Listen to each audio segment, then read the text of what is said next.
Assalamualaikum warahmatullahi wabarakatuh. Alhamdulillah, hamdan wa syukranillah, salatan wa salaman rasulillah, syahadu an la ilaha illallah, syahadu anna Muhammadan rasulullah. Yang kita hormati segenap pimpinan wilayah Muhammadiyah Provinsi Sumatera Barat, pimpinan wilayah Aisyah Provinsi Sumatera Barat, kemudian pimpinan majelis, badan, dan lembaga amal usaha yang hadir pada saat ini, istimewa segenap pimpinan daerah yang hadir ini, dan tokoh-tokoh kita ya, dari perserikatan, semua hadirin yang hadir pada saat ini, yang kita hormati dan kita banggakan narasumber kita hari ini. Ada bundo kita, yaitu Bundo Putih Reno ya, Putih Reno Rauda Taib, nah, profesor. Dan ada Uda kita, Uda Dr. S. Datuk Rajo Penghulu. Kalau bahasa Indonesianya Penghulu ya. Ya. Pada kesempatan ini saya diberi materi untuk melengkapi materi yang sudah disampaikan, yaitu pandangan Muhammadiyah dalam strategi pembentukan peraturan perundang-undangan, terutama adalah kebijakan ya, kebijakan yang partisipatif untuk Sumatera Barat berkemajuan. Nah, kalau bicara kita persoalan strategi, ini semua kita sudah akrab dengan bahasa itu. Strategi, taktik, dan sebagainya. Intinya adalah strategi itu adalah untuk mencapai tujuan. Nah, kebijakan juga seperti itu. Kebijakan itu ya harus ya mempunyai strategi. Ya, strategi untuk mencapai tujuan. Strategi ialah bagaimana menangani, ya, mengelola peristiwa-peristiwa tertentu, termasuk pembentukan kebijakan yang partisipatif dalam waktu tertentu untuk mencapai tujuan strategi itu sendiri. Nah, soal ini saya cukupkan segitu. Kemudian soal kebijakan publik, ini yang dikemukakan oleh Ismail Nawawi ya. Ini salah tanggal, maksudnya itu adalah 2009, ya, tertulis 2029, itu maksudnya adalah 2009. Itu adalah pencapaian tujuan. Ya, pencapaian tujuan artinya suatu kebijakan memiliki sebuah akhir. Ya, jadi apakah itu undang-undang, ya, kemudian perda kalau di kita, itu ada tujuan akhir yang mau capai, endingnya itu. Nah, kebijakan merupakan serangkaian tindakan pemerintah yang didesain untuk mencapai sejumlah hasil. Nah, proses sebuah kebijakan tanpa tujuan, jadi sebuah kebijakan itu tanpa tujuan akan melayani tidak bertujuan, ya, dan dapat mengakibatkan kerusakan. Nah, jadi sebuah peraturan daerah, ya, kalau tidak ada tujuan, tidak jelas tujuannya itu akan menimbulkan kerusakan. Nah, pada saat kebijakan menemui titik kesenjangan koordinasi sehingga berdampak tertentu, maka gambaran kebijakan akan menuju pada arah yang berbeda. Seluruh strategi akan lenyap dan para pengamat pemerintah akan berkomentar bahwa pemerintah telah kehilangan arahnya. Sebuah kebijakan yang baik akan menghadirkan, ya, atau menghindari, sebuah kebijakan yang baik akan menghindari jebakan tersebut dengan menyusun secara eksplisit, yaitu bentuk statement otoritas yang dibutuhkan. Jadi ini penting, statement ini. Kemudian model sebab akibat yang menjadi fondasi kebijakan itu. Dan terakhir adalah tujuan yang akan dicapai. Itu harus dilakukan. Nah, kemudian saya langsung saja kepada bagian B, pembentukan kebijakan yang partisipatif. Ya, karena mungkin nanti para audien akan menunggu pandangan Muhammadiyah ya, pandangan Muhammadiyah tentang strategi pembentukan kebijakan partisipatif ini. Nah, pembentukan kebijakan yang partisipatif ini tetap kita mengacu kepada aturan yang sudah ada. Nah, kita bersyukur sejak tahun 2004 ini sudah ada regulasinya. Ya, sudah ada regulasinya. Yaitu Undang-Undang Nomor 10 tahun 2004 dan kemudian dilanjutkan dengan Undang-Undang Nomor 12 tahun 2011 dan kemudian diadakan perubahan lagi yaitu Undang-Undang Nomor 15 tahun 2019. Itu adalah perundang-undangan tentang pembentukan atau undang-undang tentang pembentukan peraturan perundang-undangan. Jadi apa saja perundang-undangan yang mau kita bentuk, ya, itu harus berpedoman kepada undang-undang tentang pembentukan peraturan perundang-undangan termasuk perda. Tidak boleh keluar daripada itu. Nah, saya dulu diminta oleh pembimbing tesis saya, yaitu Bapak Profesor Dr. Sofyan Talib dan Dinda Saldi Isra, pasca sarjana UNAN, Bang, katanya, cobalah abang teliti ya tentang partisipasi masyarakat dalam pembentukan peraturan daerah Provinsi Sumatera Barat tentang APBD tahun 2006. Nah, itu tuh judul tesis saya. Pembimbing satunya Pak Profesor Sofyan Talib, pembimbing duanya Saldi Isra. Nah, saya teliti itu. Kebetulan anggota dewan kita udah Sayuti juga di sini hasil itu. Kenapa itu yang dilakukan? Karena hasil pemilu pertama pemilihan langsung. Nah, pemilihan langsung. Nah, diharapkan DPRD ini itu lebih mengutamakan pembentukan peraturan daerah yang partisipatif.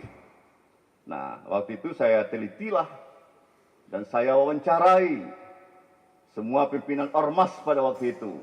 Ya Muhammadiyah, ya Asiyah, ya Budak Kandung, ya Elkam, dan seluruh rektor. Itu saya wawancarai. Nah, bagaimana persoalan partisipasi masyarakat ini. Perda partisipatif tentang APBD. Nah, hasilnya yang saya dapatkan pada waktu itu, kesimpulan tesis saya itu, bahwa ruang dan waktu yang diberikan kepada masyarakat untuk berpartisipasi dalam pembentukan perda tentang APBD 2006 ini, itu waktunya sangat sempit. Ruang dan waktu yang diberikan itu sangat sempit. Nah, ketika itu saya tanya semua rektor, ya, saya tanya rektor negeri maupun swasta, saya tanya, apakah pernah dikirim, ya, oleh DPRD Provinsi Sumatera Barat rancangan perda tentang APBD 2006? Ya, ternyata semua rektor menyatakan tidak pernah ada. Nah, artinya DPRD hasil pemilihan langsung itu belum partisipatif. Nah, sekarang apakah DPRD yang telah sekian lama dari 2006 sekarang sudah mau masuk 2026, hampir 20 tahun. Apakah dalam pembuatan perda sudah partisipatif? Saya sering bertanya kepada ketua pimpinan wilayah Muhammadiyah Provinsi Sumatera Barat, apakah setiap tahun ranperda tentang APBD itu pernah dikirim ke PWM? Itu pertanyaan saya. Kepada sekretaris juga saya tanya waktu itu, pernah nggak dikirim? Supaya kita bahas dan kita berikan masukan secara tertulis maupun nanti secara lisan apabila kita diundang. Tapi sudah masuk tahun ketiga PWM ini, sampai sekarang belum ada. Bunda ada terima Bunda? Nah, Bunda ini juga belum ada nerima. Nah, ditanya rektor-rektor nanti juga seperti itu. Sehingga APBD kita itu, mohon maaf, itu belum partisipatif. APBD itu adalah perda. Ya, APBD itu adalah perda, peraturan daerah. Nah, sekarang ada perda inisiatif. ya, inisiatif tentang fasilitasi, ya, penyelenggaraan, pendirian dan penyelenggaraan pondok pesantren. Nah, ini sudah cukup lambat kita ini. Undang-undang tentang apa ini? Tentang pesantren ini itu pada tahun 2019. Ya, pada tahun 2019 sudah keluar Undang-Undang nomor 18 tahun 2019. Kemudian peraturan Menteri Agamanya yaitu nomor 20, PNA nomor 20, ya, nomor 30 tahun 2020 itu sudah keluar. Yaitu tentang penyelenggaraan. Dan PNA nomor 31 tentang pendidikan pesantren.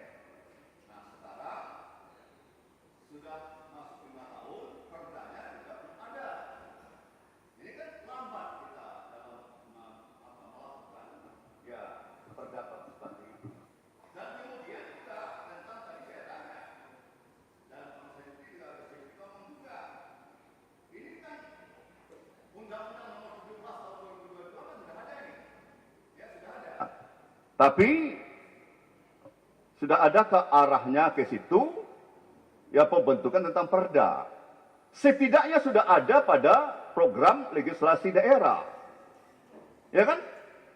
Dalam prolegda itu sudah masuk bahwa kita akan membentuk perda tentang penjabaran Undang-Undang Nomor 17. Saya nggak tahu juga apakah audiens semuanya ada di sini sudah mempunyai prolegda, program legislasi daerah. Saya belum punya. Kalau program legislasi nasional itu saya punya. Ada 125 undang-undang yang akan dibentuk selama 5 tahun ini oleh DPR RI. Dan 25 akan diselesaikan pada tahun 2025 ini. Nah, program legislasi daerah kita saya belum pernah dapat. Kalau nanti Pak Han ada, silahkan Pak Han tolong dikasih juga kita, supaya kita organisasi-organisasi ini bisa cepat mengantisipasi, menyiapkan masukan-masukan kalau nanti ada perda yang mau dibuat, sehingga perda itu nanti adalah bersifat partisipatif. Nah, apa yang dimaksud dengan perda partisipatif itu? Ini kan sudah ada di dalam tulisan saya ini, apakah persi ya, undang-undang maupun di penjelasan ini kadang orang nggak baca, ya, penjelasannya itu. Nah, di penjelasan ini sangat jelas, dalam penjelasan ayat 3 menyatakan bahwa yang termasuk dalam kelompok orang antara lain, ya, yaitu adalah kelompok atau organisasi masyarakat. Muhammadiyah itu adalah organisasi masyarakat. Nah, alhamdulillah lah kalau masukan-masukan hari ini bisa nanti menjadi masukan bagi pemerintah daerah. Dan kemudian kelompok profesi. Nah, kelompok profesi, apakah diundang? Seperti saya ini kan wakil ketua DPW Peradim Provinsi Sumatera Barat, kelompok profesi saya. Tapi saya tidak pernah diundang untuk itu, membicarakan tentang perda. Ya, ranperda itu. Dan kemudian lembaga swadaya masyarakat, LSM, NGO, apakah sudah diundang? Hasil penelitian saya dulu ke LBH dan sebagainya, mereka tidak pernah mendapat ranperda itu. Termasuk masyarakat adat. Nah, jadi masyarakat adat ini tidak bisa ditinggalkan ini. Ya, itu di dalam penjelasan. Orang kadang tidak baca penjelasannya, tapi hanya baca tentang pasal-pasalnya saja. Nah, ini yang mungkin perlu saya stressing untuk memudahkan masyarakat dalam memberikan masukan secara lisan dan tertulis sebagai maksud pada ayat 1. Setiap rancangan peraturan perundang-undangan, setiap kebijakan termasuk perda ini harus dapat diakses dengan mudah oleh masyarakat. Nah, saya baru pernah melihat APBD ini mudah diakses itu 2 kali saya lihat. Saya selalu mengamati itu. Pertama ketika Pak Suirsam jadi wali kota. Itu ranperda itu di apa? Bahkan di kedai-kedai disampaikan itu. Ini loh. Ranperda tentang APBD Kota Padang Panjang supaya masyarakat mereka masukan. Yang kedua dulu pernah ketika Bang Leo, Bang Orang anggota dewan waktu itu ya, Bang Leo Itu Bang Leo itu menyampaikan di media sosial, koran, ini loh perda kita, disampaikan untuk mendapat tanggapan dari masyarakat. Walaupun diberi waktu 1 minggu, tapi lumayan masyarakat dapat mengakses. Nah, ramperda yang ada sekarang, apakah mudah diakses? Saya tanya Bapak dan Ibu yang ada sekarang ini tentang perda inisiatif DPRD tentang fasilitasi pesantren, sudah punya atau belum? Kan belum juga kan? Nah, kalau saya kemarin memang diminta untuk menyampaikan materi tentang itu bersama Pak Profesor ini Pak Duski Samad ya. Saya diminta oleh Komisi 4 ya untuk membicarakan ini dan saya sudah berikan masukan. Tapi masyarakat luas, masyarakat pondok, saya kan juga pemilih pondok, saya tanya ada nggak diminta pendapat dari masyarakat pondok pesantren ini tentang perda inisiatif DPRD provinsi ini. Nah sampai sekarang belum ada. Amanda Ketua BPP ya, sudah ada Amanda belum ya? Nah ini yang jangan-jangan nanti perda ini sudah ketok palu aja. Dan kemudian orang pondok nggak pernah diminta partisipasinya. Nah ini di Sumatera Barat ke depan tidak boleh terjadi ya Bunda ya. Nah karena kalau kita mau membentuk suatu perda inisiatif itu masyarakat baik lisan maupun tulisan itu diminta pendapatnya. Nah, kemudian ada di dalam 3 undang-undang ini yang saya pelajari. Kebetulan saya memberikan mata kuliah ilmu perundang-undangan itu tidak lama, hanya sekitar 10 tahun saya memberikan mata kuliah ilmu perundang-undangan di Fakultas Hukum. Ini ada hal baru di Undang-Undang Nomor 15 Tahun 2019. Yaitu pemantauan dan peninjauan. Kata ini tidak pernah muncul. Di Undang-Undang Nomor 10 Tahun 2004 tidak pernah muncul. Di Undang-Undang Nomor 12 Tahun 2011 juga tidak pernah muncul. Ya, yang muncul di Undang-Undang Nomor 15 Tahun 2019. Pemantauan dan peninjauan terhadap pelaksanaan kebijakan yang dinyatakan dalam pasal 1 angka 14 Undang-Undang Nomor 15 Tahun 19 tentang perubahan atas Undang-Undang 12 Tahun 2012 tentang pembentukan peraturan undang-undangan. Pemantauan dan peninjauan adalah kegiatan untuk mengamati. Nah, ini yang selama ini yang terabaikan. Untuk mengamati, mencatat dan menilai atas pelaksanaan kebijakan yang berlaku. Nah, yang berlaku. Sehingga diketahui ketercapaian hasil yang direncanakan. Nah, karena pembentukan perundang-undangan itu dimulai dari perencanaan. Nah, untuk dilakukan pada perencanaan yang akan datang, masukan pada yang akan datang, revisi terhadap kebijakan yang sudah ada. Selama ini tidak ada dilakukan. Bagaimana hasil pemantauan selama ini terhadap perda ini? Tidak ada satupun yang punya hasil pemantauan itu. Hasil peninjauan terhadap pelaksanaan perda itu, baik DPRD maupun juga saya rasa dari eksekutif, itu belum ada. Dan mudah-mudahan dengan adanya Undang-Undang Nomor 15 Tahun 2019 ini, hendaknya nanti ada pemantauan dan peninjauan sebagai apa ya, dikatakanlah bagaimana kita mengetahui ketercapaian yang direncanakan, dampak yang ditimbulkan. Nah, jadi dampak yang ditimbulkan oleh kebijakan itu dan kemanfaatannya bagi masyarakat, bangsa dan negara. Ini sangat penting. Nah, pemantauan dalam analisis kebijakan setidaknya memainkan 4 fungsi. Ini pendapat William Endan ya tahun 2003. Ini ada kepatuhan, kemudian ada pemeriksaan auditing, dan kemudian juga akuntansi atau monitoring, dan ekspansi. Ini penting di dalam peninjauan dan monitoring itu sendiri. Ya, pemantauan. Jadi peninjauan dan pemantauan itu memerlukan hal ini. Nah, terakhir saya ingin menyampaikan pandangan Muhammadiyah. Pandangan Muhammadiyah terhadap pembentukan kebijakan yang partisipatif. Nah, dari 10 sifat Muhammadiyah, 2 diantaranya adalah sebagai berikut. Mengindahkan segala hukum, undang-undang, peraturan perundang-undangan lainnya, serta dasar negara yang sah. Nah, artinya apa? Muhammadiyah itu dan orang Muhammadiyah itu orang yang taat dengan hukum dan taat dengan peraturan perundang-undangan yang ada. Tentunya adalah perundang-undangan kebijakan yang berdasarkan partisipatif. Dan kemudian membantu pemerintah serta bekerjasama dengan golongan lain sebagai pemelihara dan membangun negara. Jadi dalam membangun negara ini, dalam memelihara dan membangun negara ini, ya, Muhammadiyah membantu pemerintah. Jadi tujuan acara ini pun juga dalam rangka membantu pemerintah daerah untuk memajukan pemerintah daerah ini. Dan juga bekerjasama dengan organisasi-organisasi lain. Inilah dihadirkan sekarang ini kan. Ya dari Bunuh Kandung dan juga dari yang lain dihadirkan nanti dalam bekerjasama. Kenapa Muhammadiyah bersikap seperti itu? Membantu pemerintah dan bekerjasama. Karena Muhammadiyah itu mengamalkan surat Al-Maidah ayat 2. Wa ta'awanu 'alal birri wa taqwa wa la ta'awanu 'alal ismi wal udwan. Bekerja samalah kamu, bertolong-tolonglah kamu untuk kebajikan dan takwa, dan jangan kamu tolong-menolong untuk dosa dan permusuhan. Ini apa?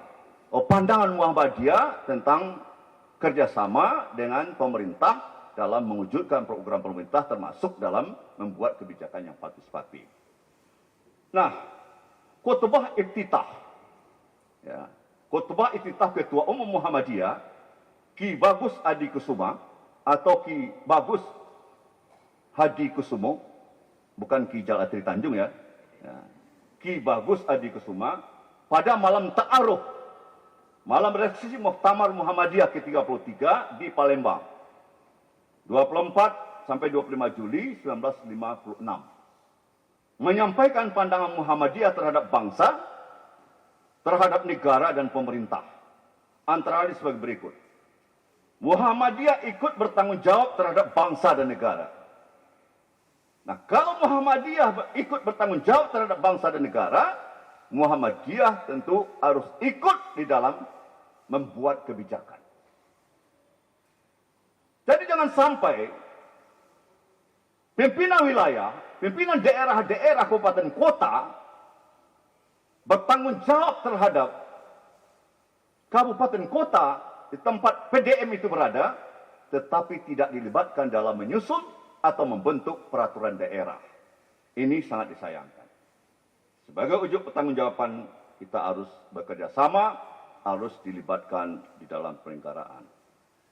Selanjutnya, Ki Bagus Adi Kusuma juga menyampaikan terhadap pemerintah Indonesia, ya, sejak dari presiden, wakil presiden sampai kabinet, silih berganti, kami akan tetap jujur. Jadi Muhammadiyah akan tetap jujur, ya, dengan pemerintah. Kami akan taat kepada pemerintah yang benar. Nah, itu dia. Muhammadiyah akan taat dengan pemerintah yang benar. Kami sadar akan kewajiban kami, sebab kami tahu akan hak kami juga. Nah, ini penting. Ini memang seorang negarawan ya. Ketua umum kita ini seorang negarawan. Ki Bagus Adi Kusuma ini seorang negarawan. Jadi tegas dia mengatakan, kami taat kepada pemerintah yang benar. Kami sadar akan kewajiban kami, sebab kami tahu akan hak kami.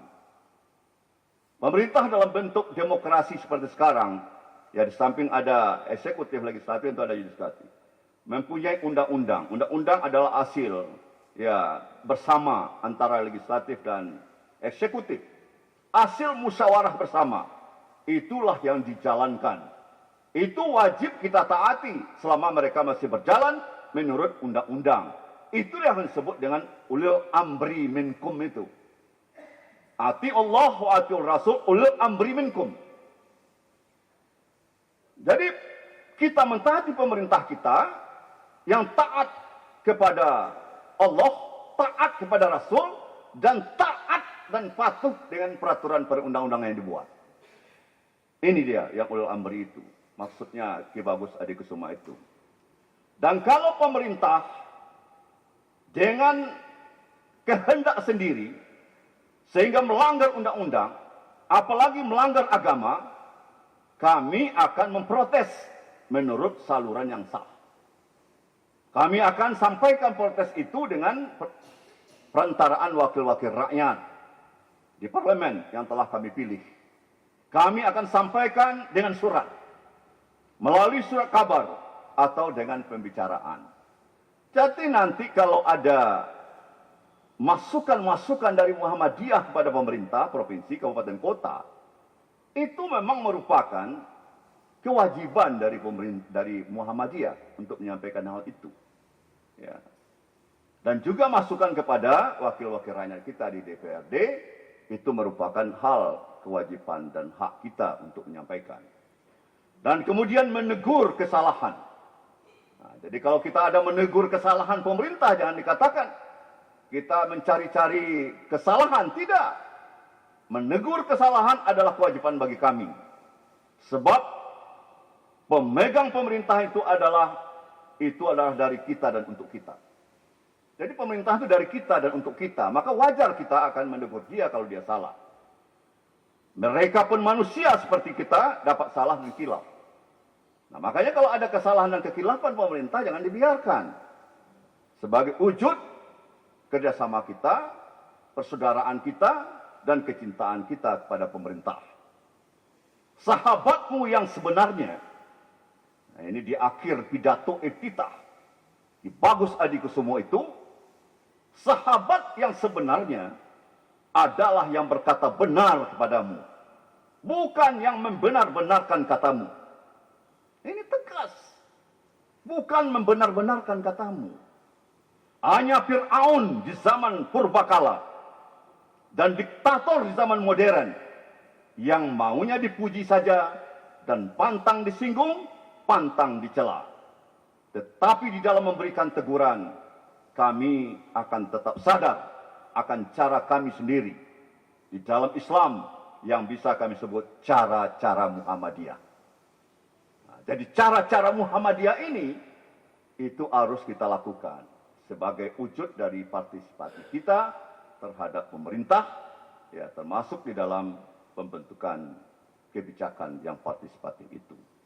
Nah, inilah yang perlu kita sadari bersama, bahwa Muhammadiyah memiliki kewajiban, mempunyai hak ya untuk bekerjasama dengan pemerintah, terutama adalah dalam membentuk kebijakan-kebijakan yang bermanfaat kepada publik.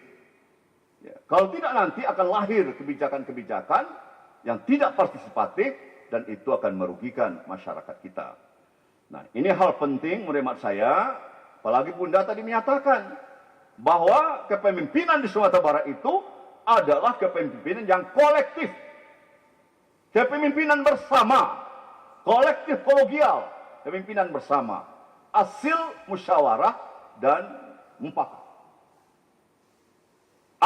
Akuntabilitas pertanggungjawaban itu pertanggungjawaban bersama. Pemimpinan kolektif itu merencanakan bersama, dilaksanakannya bersama, dan dipertanggungjawabkannya secara bersama. Nah, kalau ini dapat kita lakukan dengan baik, kebijakan ini kita rencanakan bersama, perencanaannya itu, memang di dalam undang-undang itu, mulai dari perencanaan itu, partisipasi masyarakat sudah ada. Harus. Ya kan? Dalam pembahasan juga, tetapi selama ini, waktu dan ruang diberikan masyarakat untuk berpartisipasi dalam kebijakan yang partisipatif itu sangat sempit. Waktunya terbatas, ruangannya juga terbatas untuk menyampaikan itu. Nah, ke depan tentu kita berharap bagaimana waktu dan ruang ini ke depan itu agak luas. Dan kita mulailah dengan hari ini menyampaikan gagasan, ide-ide ke depan yang perlu kita lakukan untuk diakomodir yang akan datang. Kesimpulannya, dari paparan telah disimpulkan bahwa pembentukan kebijakan partisipasi diperlukan strategi untuk mencapai tujuan. Mengacu kepada undang-undang pembentukan peraturan perundang-undangan. Jadi jangan sampai pembentukan kebijakan partisipatif itu melanggar ketentuan undang-undang yang telah mengatur pembentukan kebijakan itu sendiri. Kemudian memberikan ruang dan waktu yang cukup bagi masyarakat untuk berpartisipasi dalam pembentukan kebijakan. Nah, pandangan Muhammadiyah sudah cukup jelas bahwa Muhammadiyah menghormati pemerintah yang melaksanakan peraturan perundang secara benar dan selalu memberikan saran, pendapat, nasihat, kritik yang konstruktif kepada pemerintah yang menjalankan pemerintahan menurut kehendak sendiri, sehingga melanggar undang-undang dan melanggar agama. Semoga Sumatera Barat berkemajuan melaksanakan